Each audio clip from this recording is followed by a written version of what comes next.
अस्सलाम वालेकुम students, I hope आप सब खैरियत से होंगे। आज का जो हमारा टॉपिक है ये है बीएससी बॉटनी पेपर सी में चैप्टर नंबर 9 है एवोल्यूशन। इसको आज हम एक्सप्लेन करेंगे। सबसे पहले आप लोगों को स्क्रीन पे एवोल्यूशन की डेफिनेशन नज़र आ रही है, इसको रीड करते हैं, देन इसको हम एक्सप्लेन करेंगे। The change in the heritable traits of a population over successive generations as determined by shifts in the alleles frequencies of genes is called evolution। अब देखें एवोल्यूशन क्या है कि विद टाइम ऑर्गेनिजम्स के अंदर जो चेंज आती है, बेसिकली वो चेंज उनकी एलीलिक सीक्वेंस में आती है। अब जीन्स के एलील की कंपोजिशन में वो चेंज आती है जो कि उनकी बॉडी का हिस्सा बन जाती है।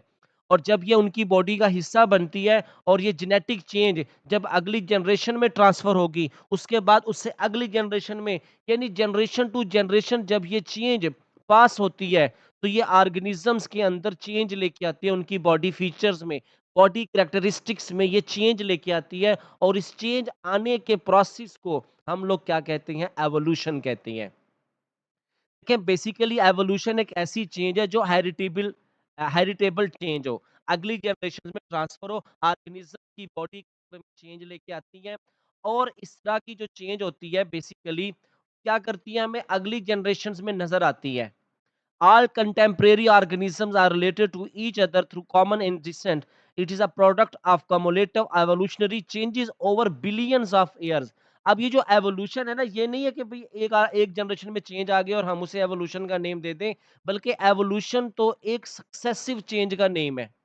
ठीक है, इसमें बिलियंस ऑफ ईयर्स लगते हैं ऑर्गेनिजम्स के अंदर चेंज आते हुए। ठीक है, और देखिए दुनिया में इस वक्त जितनी भी वास्ट डाइवर्सिटी ऑफ ऑर्गेनिजम्स है, ये सब क्या है? एवोल्यूशंस का ही नतीजा है। देखिए दुनिया में तो सबसे पहले बैक्टीरिया थे, उनमें जब चेंजेस आई तो अलगी बनी, फंगाई बने, उनमें अलगी बनी। ठीक है, दुनिया में सबसे पहले बैक्टीरिया थे, उनसे प्रोटिस्ट बने। प्रोटिस्ट के 3 ग्रुप हैं। किंगडम एनिमल लाइक प्रोटिस्ट हैं जिनके प्रोटोजोआ कहते हैं। जब इन प्रोटोजोआ में एवोल्यूशनरी चेंजेस आई तो उससे बने किंगडम एनिमेलिया, यानी कि एनिमल्स बने। और इसी तरह जो प्लांट लाइक प्रोटिस्ट है जिसे अलगी कहते हैं, उनमें जब चेंजेस आई तो प्लांट्स बने। फंगस लाइक प्रोटिस्ट है जिनकी बॉडी फंगस से मिलती-जुलती है, उनको मोल्ड्स कहते हैं। और उन मोल्ड्स में जब चेंज आई तो उससे क्या बने? फंगाई बने। ठीक है, evolution is the source of vast diversity of extant and extinct life on earth. Different theories of evolution were put forward. The theory of natural selection is most acceptable theory. अब देखिए दुनिया में जो है organisms की body में जो change आती है जो कि एवोल्यूशन है, इस एवोल्यूशन को वेल एक्सप्लेन करने के लिए एक थ्योरी है जिसका नेम है थ्योरी ऑफ नेचुरल सिलेक्शन। ये इस एवोल्यूशनरी प्रोसेस को अच्छे तरीके से एक्सप्लेन करती है। ये थ्योरी हमें बताती है कि ऑर्गेनिजम्स के अंदर जो बेटर क्वालिटी के जीन्स होते हैं, कुदरत नेचर उनको सिलेक्ट करके अगली जनरेशन में ट्रांसफर करती है। और जो जीन्स अलील वेल क्वालिटीज के नहीं होते, उनको अगली जनरेशन में ट्रांसफर नहीं किया जाता। और जब अगली जनरेशन में जब बेटर क्वालिटी के जीन जाएंगे तो उनमें क्या है कि वो खुशियत डोमिनेंट होगी।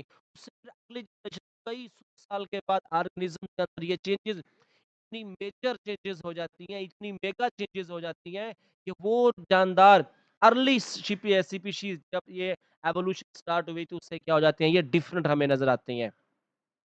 तो ये होता है एवोल्यूशन। एवोल्यूशन की बेस पे ही दुनिया के अंदर तरह-तरह के जानदार मौजूद हैं। ठीक है? और इन्हीं इसी हेरिटेबल चेंज को हम लोग क्या कहते हैं? एवोल्यूशन कहते हैं। स्टूडेंट्स ये एवोल्यूशन का कंसेप्ट आप लोगों को समझ आ गया होगा। कोई भी क्वेश्चन है आप लोगों का इस एवोल्यूशन के कंसेप्ट से रिलेटेड, वो आप लोग कमेंट सेक्शन में आके लाज़मी पूछेंगे। नेक्स्ट वीडियो में मैं आप लोगों के साथ डिस्कस करूंगा लामार्किज्म को, थ्योरी ऑफ अक्योर्ड कैरेक्टर, जो कि जैन बैप्टिस्ट जी लामार्क ने दी थी। इसको हम लोग एक्सप्लेन करेंगे। तब तक के लिए मुझे इजाज़त दें। अल्लाह हाफ़िज़।